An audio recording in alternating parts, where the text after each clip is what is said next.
কুম্ভ গ্লেসিয়ারটাকে এপার থেকে ওপার করা সত্যি কঠিন, এবং এই পথে যেতে গেলে ভোরে প্রায় মাঝরাতে উঠে আমাদের এপার থেকে ওপার করার প্ল্যান হয়, এবং একটা ট্রেকিং গ্রুপের সাথে আমরা জয়েন করে এপার থেকে ওপার করি।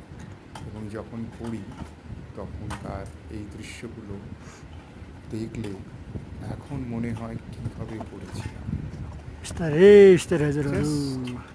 কুম্ভ গ্লেসিয়ারটাকে পেরিয়ে ওপারে বেস ক্যাম্প 1 পর্যন্ত যাওয়ার একটা ছোট্ট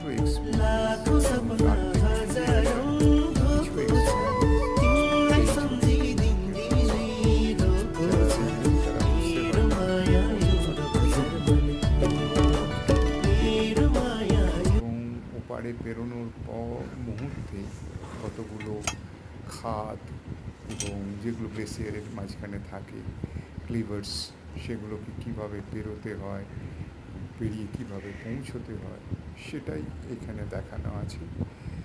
আর এটার এক্সপিরিয়েন্স আর কি বলবো।